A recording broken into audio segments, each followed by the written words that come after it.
Thank you and welcome to the Patriots 300 level podcast. My name's Kevin. And I'm joined by my co-host Eric. We're both two diehard Patriots season ticket holders that sit in the 300 level section. That's where we get our name from. And we just enjoy talking and watching the Patriots. So we figured we'd start a podcast and see where that takes us. So here goes nothing. So Eric, first of all, just thinking, what are your thoughts on the offseason moves and additions the Patriots made and kind of how they've looked throughout the preseason training camp that we've seen? Thanks, Kevin. The Patriots had a lot of offseason additions this year, especially a lot of high-profile, high-salary free agent signings, higher draft picks than normal. So there are a lot to go through. I'd say some of the major ones are obviously you have to start with Mac Jones, the quarterback. In preseason, he's looked great. Preseason doesn't always translate to regular season or anything, as we've seen with other preseason favorites that fall out. Either don't make the roster or they're out of the league in a couple of years. But so far, he's looked great. You can say the offense under him has looked Brady-esque, which is saying a lot. So it should be interesting to see how he continues to progress and go forward. I'd say some of the other key signings, you have to go with both tight ends, which has been a huge hole in the offense the last couple of years. Jonnu Smith has looked athletic and might be a versatile piece of the offense.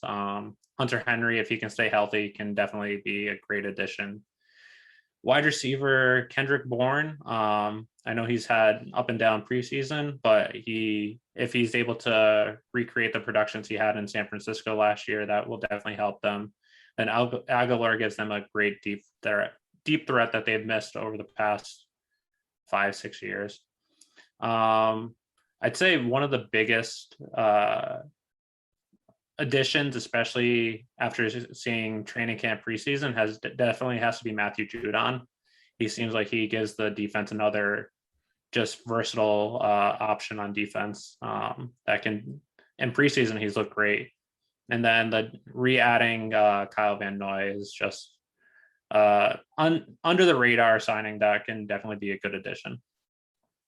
Yeah, I think one of the things too that you didn't really mention too much about was just their draft class in general. They really needed this offseason spending that they have was kind of a really big reset that they needed. But in order to make this work, they needed to have the draft capital to keep this going. You can only spend in free agency. This was a once in kind of a lifetime opportunity they had based on the cap going where it was and how much cap room that they had. But in order to actually make this work, they actually need to stock their team with people that can have low salaries, but also perform really well. If you look at this draft, I don't want to get really too ahead of us just because it's preseason. We haven't actually seen a full game yet, and anything could really change from this. I mean, we know we're all crazy on Rohan Davey back in the day, and countless other people. Jarrett Stidham is my binky, and I think your binky as well. I don't think he's really making it farther than a backup QB in his career, but that still remains to be seen. But I think one of the biggest things is just how good this draft class could potentially be. You look, first of all, at Mac Jones, he could be a franchise quarterback. We're hearing and seeing and just even looking, his floor possibly could be Kirk Cousins. His ceiling could be Drew Brees. I think that's a pretty good kind of range of player. I would say another floor would possibly be Jimmy Garoppolo, but just staying healthy. So a healthy Jimmy Garoppolo is the floor. Is a pretty decent player, a really good franchise quarterback that you can have.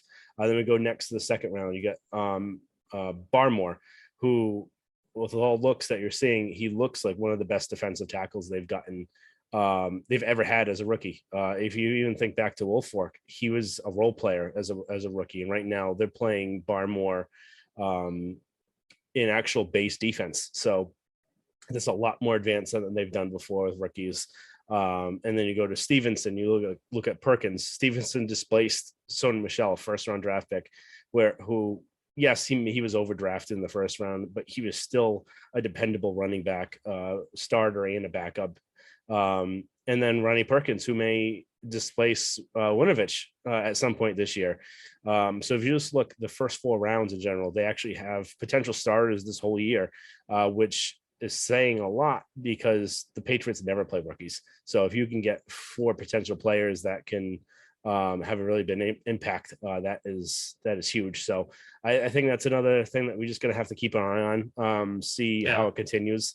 I don't think we don't want to get ahead of ourselves by saying, oh, this is the best draft class in history, because a ton can change. But I think that's just something that right now just looks like a really big kind of key addition, assuming everything moves forward. So Yeah. I think that was one of my other biggest thoughts. I agree completely on everything else you were saying, though. But first and foremost, starts with Mac Daddy at quarterback, and we'll see how it goes from there.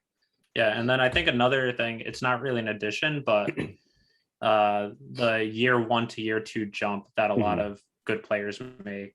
And looking at last year's draft class, Kyle Duggar stood out to me. And then Josh Uche in his limited time looked really good. But then this year in preseason and training camp, it looks like they're taking that next step, which even though they're not really an addition, them getting that additional growth can have a key impact on this defense. Yeah, and Uche is a big name too. Just the way they've been using him in camp and preseason as well. He's actually been ahead of Kyle Van Noy, so that's another big point to take an eye on. So it looks like he's been getting key reps, and looks to kind of have a big year this year. I'm pretty hopeful on that, even more so than Duggar, I think, this year. So, so I think one of the biggest things in the room right now would be, and a lot of talked about it, would just be the Cam Newton deal. What are your thoughts on how this was handled? How do you think, how do you feel from Cam's perspective, how everything was handled? Do you think it was fair to him? Kind of how many reps he got just to end up being cut without actually having too much tape to show for other teams? I think that's one thing that I was thinking of, where he could be frustrated. Bill, it could have ended badly when he was cut, because Bill didn't say anything about him by name that next day. For everything he talked about, glowing remarks about Cam beforehand, to not even mention by name, there had to be a reason for that. So potentially it could have ended badly, where he got I think a fourth of the amount of snaps that Mac Jones got in preseason games. And if it was a true competition, you would want to have more snaps to have more tape on there to show teams that you actually have improved.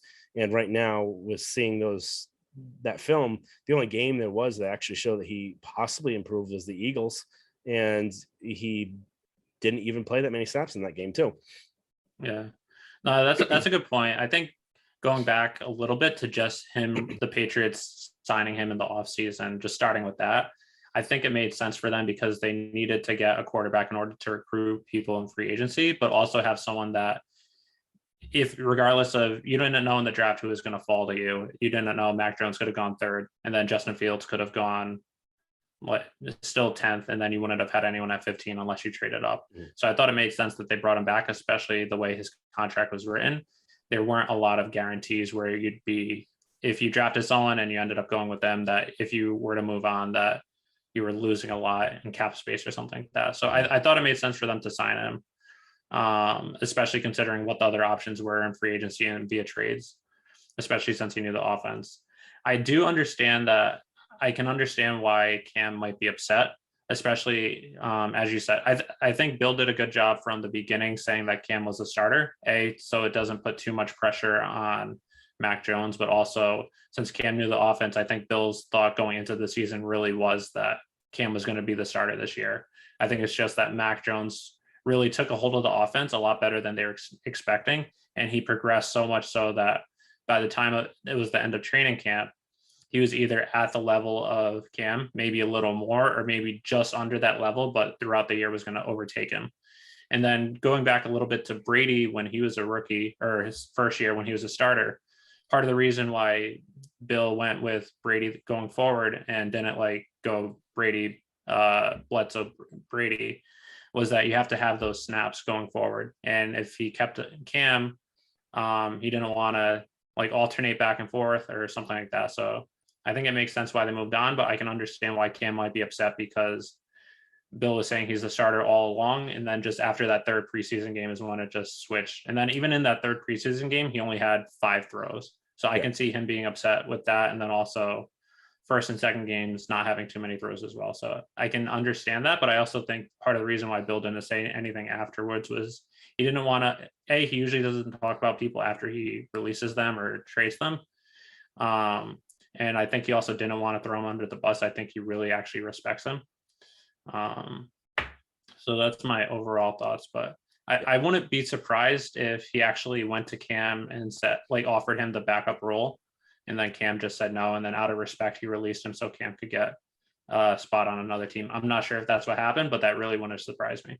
Yeah. I think that's the biggest kind of question about what was the reason for the cut. Was it that they wanted a clean break, like the Castle year, where they didn't bring in a veteran quarterback to be behind him, so that way we're sticking with Matt, and Matt Castle's our quarterback.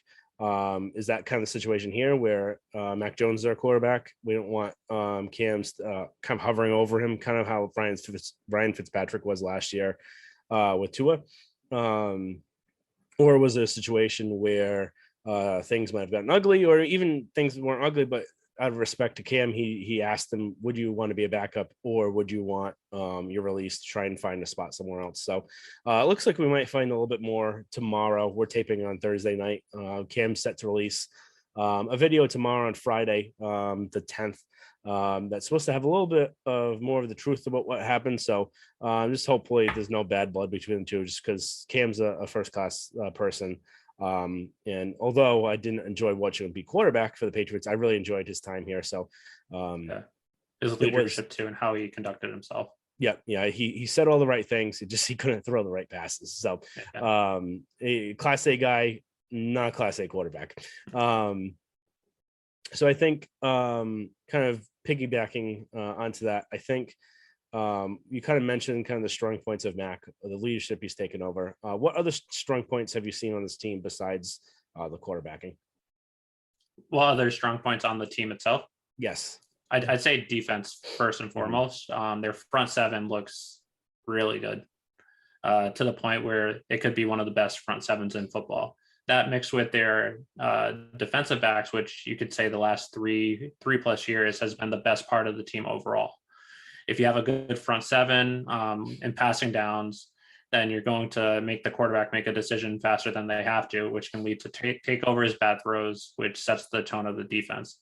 And when you have good defensive backs and coverage, that helps reduce points, reduce yards. So I think their front seven and their defense overall is by far their strong point. So far this preseason, it's looking like their running backs and their offensive line is really good as well. So much so that they, as you mentioned earlier, they traded Sony Michel, who first round pick. He was one of the main reasons why they won the Super Bowl in 2018. Granted, he regressed the following year and he had his role taken by Damian Harris last year. He was still a dependable running back.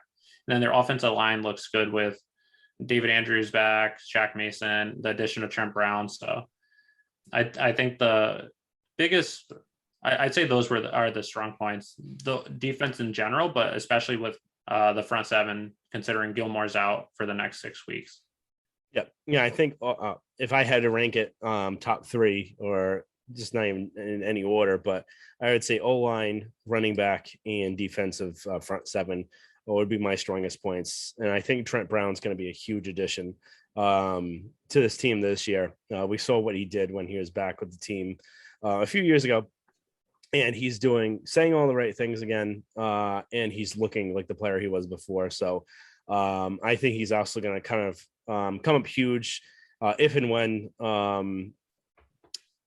am I blanking on his name? The left tackle Win gets hurt. He hasn't made it through a full season at all. I don't anticipate him making it through a full season this year. So I think with Brown being able to swing over to the left side, having Haran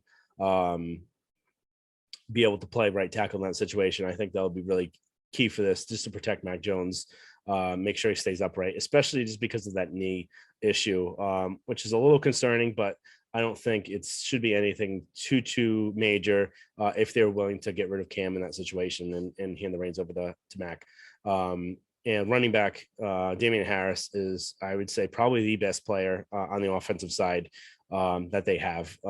So I'd like to see them give him the ball, keep pounding it, running, have different situations, screens, and even some wildcat formations that they did last year. So just being able to give him the most amount of touches that you can possibly give.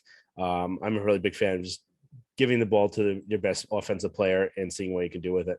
And like you said, with the defensive line. So I think the next thing I kind of want to go into, we talked about the strong points. How about your 3 down? Who are you, the 3 most areas of concern on this team or weakness that you see that you're a little bit worried about? I'd say the biggest concern, I don't know if I'd say it's a weakness right now, is we just don't know what Mac Jones is going to translate to in the NFL against actual NFL defenses. So I say that's just a concern. He's a rookie quarterback, even though he played in pro style offense at Alabama. A lot of people said he's the most pro ready quarterback. It's just until you actually see him against real NFL defenses, it's just tough to say. I think these first 4 weeks are going to be a good test for him, going up against Brian Flores, who's one of the better defensive minds in the NFL first week, going up against the Bucs in week 4. Even the Jets in week 2, they have the 49ers former defensive coordinator. So I think after these first 4 weeks, we'll have a better sense of where he is. So that's just a general concern, just because he's more of an unknown at this point. I'd say definitely you have to go with the wide receivers. Last year, the last 3 years overall, they've been one of the weaker points on the team. They've made 2 additions this year, adding Kendrick Bourne, who I think actually has a good potential to have an impact on this offense. I think he'll take more of the Edelman role. I'm not saying he'll be Edelman per se, but if you need a catch on 3rd down, he might be looking that way if he's not looking at the tight ends.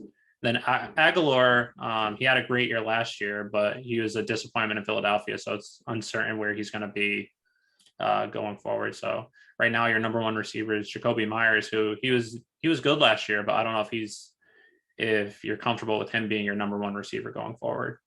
And then I'd say just another, I don't know about weakness, but right now is just the kicker position. Them going with Nordine. He was good in the preseason, but he was also a little inconsistent. Folk last year and the year before was pretty much lights out within 45 yards.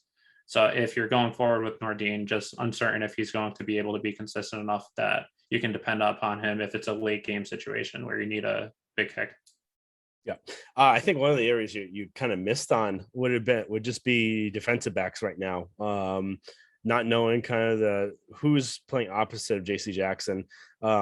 Assuming it's going to be Gilmore week 7, week 8, but the first 7 games are kind of lucky in the fact that they're relatively easy, but going to that Brady game, I don't feel confident with Mills or even Jawan Williams opposite of him. So I don't think Mills has the speed to cover man on man.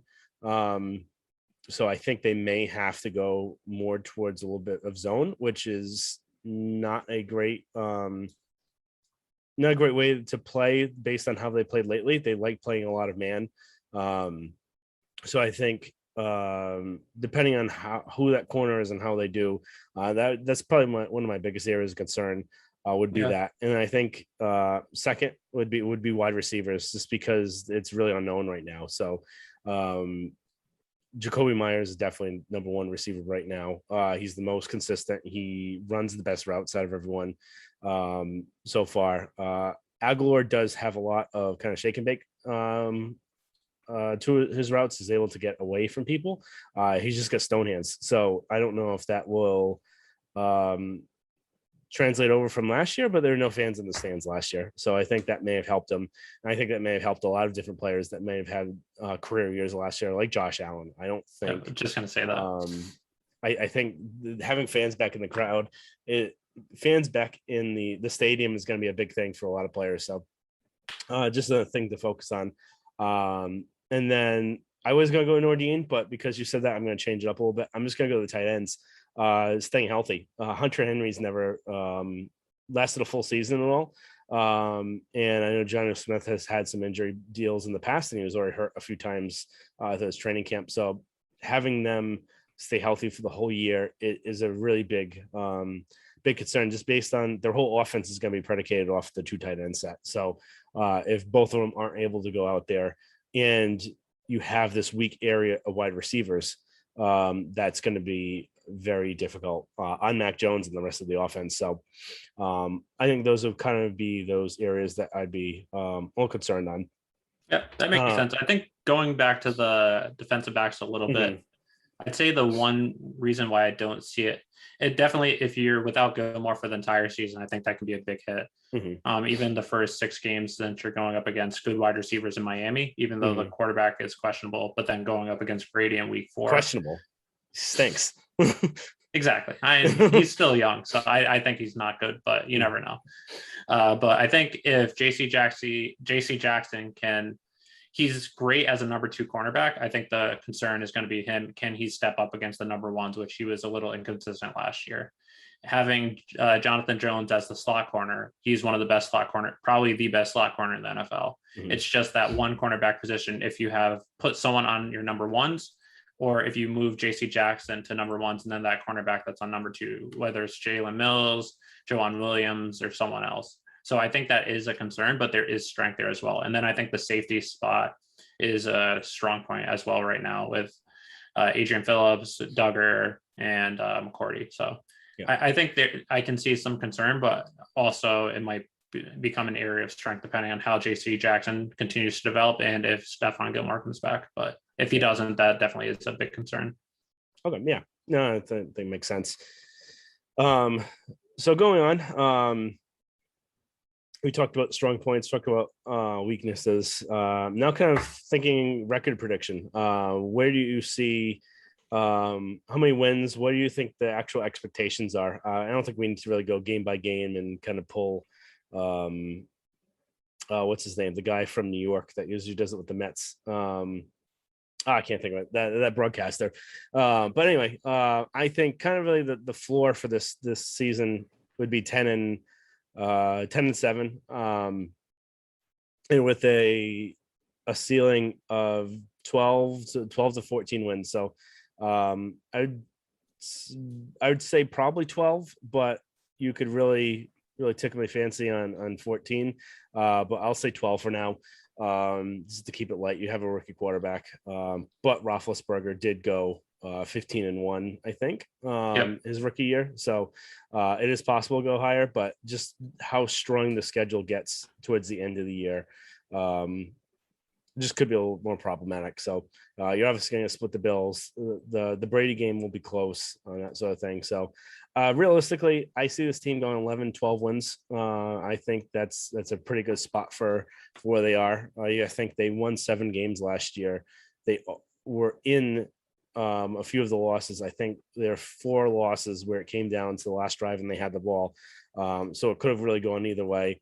And they had one of the worst teams they've ever had. They stunk. They had no talent on either end of the on offense or on defense. And to get 7 wins out of that team, they're obviously going to get at least 10 wins this year. So that's how I see it. And then season expectations, they definitely won't have the first round bye. They'll be the Chiefs. But I could see them going divisional or even AFC championship game. I think realistically, to get at least to the divisional would be a success. Anything else would be gravy. And I could realistically probably see them even advancing, assuming Mac continues his level of advancement in his play, how he's been going so far. I could realistically see them making it to the AFC championship game. So what do you think here on the record and season expectations? Seems like you stole my thunder, because I think they're going to end up at 12-5 with a ceiling of 10-7 and a ceiling of 14-3 and a floor of 10-7, which is pretty much exactly what you said. I think that's true. I think the Brady game will be close. Ultimately, I think they might pull it out, but I think that one will be close. As you said, split with the Bills. There's some tough games at LA, Chargers, against the Colts, against the Browns.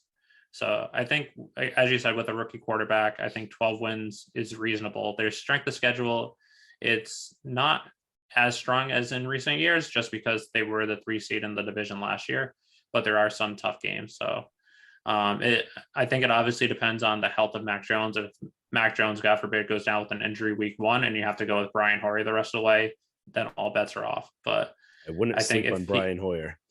Set a great mind. but I think based on how good this defense is going to be, assuming that Stephon Gilmore comes back, I think this defense can win games. We saw last year the Bucs won the Super Bowl. Essentially, Brady played well, but their defense was what led them through the playoffs and into the Super Bowl. Even the 2018 Super Bowl that the Patriots won, Brady didn't have a great game, but their defense was unbelievable. I think their defense can be that good this year. So I think 12-5, they're right in it with the Bills for the division. I think the Bills take a step back this year. I'm still not fully sold on Josh Allen, even though he was an MVP candidate. And then I think another thing that helps them is I don't think the AFC is that good this year. The Chiefs are obviously number 1 team, but there are some holes on the team, and Patriots always match up well with them. Bill Belichick always has a great game plan for Patrick Mahomes and the Chiefs offense. The Browns and Bills, I'd say, are the next top 2 teams, but Bills, I'm still not fully sold on, and the Browns, they have talent, but can they put it all together? And the rest, I think it's up for there. I think they'll be around the 3 or 4 seed, depending on it. Maybe 5 seed if the Bills win the division. But I think expectation is hopefully they make it to the divisional round. I think that's a very realistic possibility. If if Mac Jones's progression keeps going forward and keeps improving, I think it's not out of the realm of possibility of AFC Championship game, and maybe they sneak one out and make it to the Super Bowl. If they're playing against the Chiefs, they always match up well against the Chiefs. And since, as I said earlier, I don't think the AFC is that strong, I can easily see them beating any of the other teams. I think divisional round is realistic, with not out of the realm of possibility of making it AFC Championship game or even Super Bowl. Oh, yeah, I agree. And then there's never been a team to ever make the Super Bowl with a rookie quarterback. So it's going to happen sometime. So it's been a lot of firsts here with the Patriots. So I wouldn't be too surprised, especially with Belichick, the defense, and being able to kind of game plan and manage the game. So I think as long as Mac Jones has a 2001 Brady season where he's just kind of managing the game, he's not doing anything too crazy. I think you can't really compare stats just because the football was a lot different back then. Brady, I think, had like on an average of like 180 yards per game and like 1 touchdown. So that's obviously not going to do it, but kind of putting the team in the right situation. So kind of what you needed from Brian Hoyer last year in the Kansas City game. If he just didn't have those turnovers, he didn't make those mental mistakes, they actually would have won the game. So by having kind of that brain that Mac supposedly has and being able to kind of manage the game, not make mistakes, not make turnovers, and have the defense put you in good situations, not have a large score to try and chase. I think that's kind of a big thing. So yeah, it should be exciting. Yeah. I was going to say, I think their defense is going to keep them in a lot of games, and it's just going to come down to what team makes the most mistakes. If Mac Jones is able to hold onto the ball, not make mistakes, and just make occasional key throws when he needs to, they'll be in a lot of these games. So, which last year, like you were saying earlier, last year, a lot of the games came down to that final drive where Cam just either wasn't able to do it, or there was that turnover. Like against the Bills, we were driving, and then on the Bills 20-yard line, we fumble. Or against the Texans, we had the opportunities, just couldn't complete that throw. If Mac Jones is able to, I think there'll be some improvement, and they'll have a shot. Oh yeah, most definitely. And then there's a stat I saw today. It was, I think, 11 of the top 11 of 12 playoff teams had there's a ranking of turnover differential, and the top there's the top 12 teams for turnover differential. 11 of the 12 made the playoffs. So I think having that kind of turnover differentials is a big key in this. So odds are, if you're winning the turnover game, you're going to be winning the game. So yeah, I think that stats kind of show that. So don't want to take up too much more time, but want to get into our Miami game predictions before this post. So obviously I'm going to be going to the game. You're out in California right now, so you'll just be watching from home, but kind of get a different perspective on it. So kind of the different views. So I'll go with you first, just to kind of get your high level game points, and I'll kind of give mine on this. Okay. Yeah, I think the key matchup, which is a lot of games, but this one especially, is the matchup of the quarterbacks.